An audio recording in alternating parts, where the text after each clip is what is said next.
There are two kinds of people in this world. The people who fail to do what they know they should, and those who keep doing things they know they shouldn't. Guess what? You're both. Hi, I'm your host, life and business coach, Marcy Barker, aka your loving kick in the pants. In this podcast, I'll teach you the 6 steps of my accountability code that will help you wake up with clarity and show up with aligned action steps that make follow through easy and peaceful. All right, let's jump in. Good evening, my beautiful people. I'm listening to a podcast. What's it called? The Maximized Minimalist. And on there, she just talked about, she's an expert. She's on 250 podcast episodes of doing this. So she's an expert. But on her podcast, she had her husband on there. And they were talking about different ways that they view decluttering and minimizing. And she had said that she was at a time in her life where she was so full of depression and anxiety and this huge desire to have a simple life because it was so different from what she had. And she said that she kind of went from one idea to like a very extreme approach. And I was like, that's me. I get that. I feel that. And it's also humbling to recognize, because I write about this in my book, when I told somebody, you know, I'm doing some big stuff. I'm going to be on this production. Aubrey and I want to buy land in Costa Rica. And now, like, we moved across the country. And people are like, that's so awesome. You're so brave. And part of me is like, I'm kind of extreme. And I've kind of done things out of an extreme desire to have something. And I'm saying this out loud knowing like it's not 100% healthy because I don't want to do things from an unhealthy perspective. But I also have to recognize like me being able to do something extreme or big or all at once is a strength of mine. And one thing that I've been learning is how to discern what actions need big, extreme, and which one needs like chill out, tone it down, relax. And I would say that moving away from Utah, I was very much looking forward to not being heavily involved in a lot of responsibilities that were not my own. Now, some people might be like, that's pretty selfish. Like certain people who are not benefiting from my help anymore. And it's odd to me that I saw a very extreme way for me to get out of that instead of like being really better about boundaries. Anyway, it's really odd. And I don't ever want to say that anything I did was like super wrong because I've made choices in my life that I'm like, that was a mistake. That was a time in my journey where I definitely went down the wrong road. But I also have been grateful that I've had the ability and the awareness to be like, what am I doing about it now? Because you can't go back.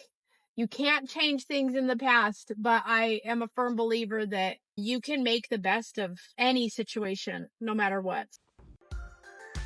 Hey listeners, the message of waking up and showing up is yours for the taking. In fact, it's free. I've recorded my entire audiobook and I'd love for you to consume it between episodes. Head to marcybarker.com to get instant access to the accountability code Wake Up and Show Up. All right, let's jump back in. So when she said that in the podcast, I was like, oh, I can totally relate. Side note, if you got enough from this video, let that be enough. I'm just going to rant story for a second. When I was raised in a big house. My mom or my sister burnt the house down before I was born, and my parents knew they were going to have a large family, so they built the house really big. And it was common for friends in middle school and elementary to be like, do you live in apartments? So I'm like, no, that's my house. My dad was very smart to build it bigger because we needed it. Then I got married and I moved into another big house, big as in 4,000 square feet. And when I moved into that house, I moved into the basement. So I wasn't using a ton of it, but we bought that house from Aubrey's parents. And so in my brain, I'm like, 4,000 square feet is what I need to live. And then I had kids one after another. And I was like, I'm tired of cleaning up stuff. I'm tired of cleaning every day. You guys, I used to lock my kids' dressers inside of the closets with chains and master locks because I was so freaking tired of cleaning up clothes. And growing up, my house was a pigsty, even to the point where somebody came over and she's like, why are there clothes all over your house? And I lied and I said, it's laundry day. So I grew up in a very messy household, and messy has been something that has been triggering for me over the past couple of years. Now I'm getting like into deep stuff that we can talk about more personally if you are like, I want to dive deeper on this. I already have a therapist, keep that in mind. But with this like decluttering, I'm like, we moved out of our 4,000 square foot home into a basement apartment of 1,400 square feet because I was like dying to not have to clean a huge house all the time, getting minimal help from my little kids and my husband. And so that was the first time I was like, I can totally relate to this. And even moving across the country, you guys, when we moved from Ogden to North Ogden, we went from a house that was 4,100 square feet to a home that was 3,966. So same size. Okay. When we moved across the country, we went from 4,000 square feet to 3,000 square feet. And I was like, hallelujah, hallelujah, because I'm tired of cleaning big spaces.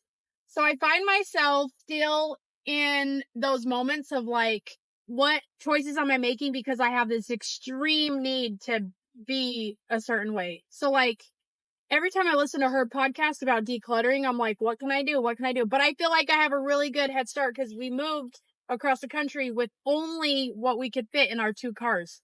So anyway, now I'm getting to the point where I'm like, now I'm just rambling, but I like this topic of being extreme or learning how you operate from a place of like insecurities or the way you were raised or things people have said to you. And I'm excited to continue the conversations because I feel like there's nothing wrong with us. We just have to figure out how we function differently based on what's happened to us and what we're willing to do now. So anyway, I'm like, I do the extreme things when sometimes extremeness is the jump that you need. And other times it's like, let's not go too crazy on the other side of the pendulum.